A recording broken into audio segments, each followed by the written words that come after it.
Hello student, online class में आपका स्वागत है। आज का हमारा टॉपिक है प्रत्यावर्ती धारा में विद्युत अपघटन नहीं होता है, क्यों? तो प्रत्यावर्ती धारा वह धारा होती है जिसका मान समय के साथ, जिसका परिमाण भी और जिसकी दिशा भी दोनों परिवर्तित होती रहती है। तो जो प्रथम अर्धचक्र आता है उसमें प्रत्यावर्ती धारा एक दिशा में बहती है, तो दूसरे अर्धचक्र में वो विपरीत दिशा में क्या होने लगती है, प्रवाहित होने लगती है। और जब उसकी एक पूर्ण चक्र होता है तो उसमें प्रत्यावर्ती धारा का औसत मान कितना हो जाता है, 0 हो जाता है, अपोजिट डायरेक्शन में बहने के कारण।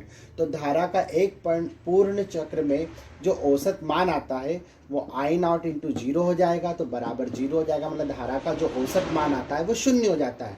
तो प्रत्येक चक्र में प्रत्यावर्ती धारा का औसत मान 0 आ जाता है, और 0 होने के कारण प्रत्यावर्ती धारा रासायनिक प्रभाव प्रदर्शित नहीं करती है।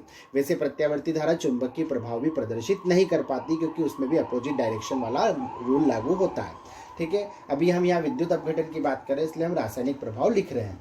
ठीक है, तो धारा रासायनिक प्रभाव प्रदर्शित नहीं करती। अब चूंकि विद्युत अपघटन की जो क्रियाएं होती है वो विद्युत के रासायनिक प्रभाव पर आधारित होती है। मतलब जब हम किसी पदार्थ में, रासायनिक पदार्थ में क्या करते हैं, विद्युत को प्रवाहित करेंगे तो उसका अपघटन होने लगता है, मतलब वो अपने आयनों में टूटने लगता है, जिसे अपन रासायनिक प्रभाव कहेंगे।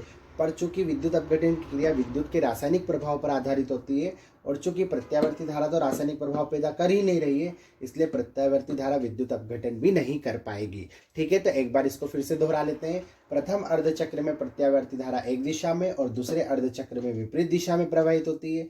तो पूर्ण चक्र में प्रत्यावर्ती धारा का औसत मान जो आता है वो 0 आ जाता है।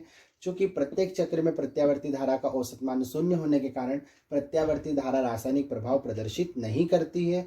चूंकि विद्युत अपघटन की क्रिया विद्युत के रासायनिक प्रभाव पर आधारित होती है, इसलिए प्रत्यावर्ती धारा में विद्युत अपघटन नहीं होता है। उम्मीद है आपको समझ में आ गया होगा कि प्रत्यावर्ती धारा में विद्युत अपघटन क्यों नहीं होता है। तो अब मिलते हैं नेक्स्ट वीडियो में, जब तक आप पढ़ते रहिए। Best of luck for your exam.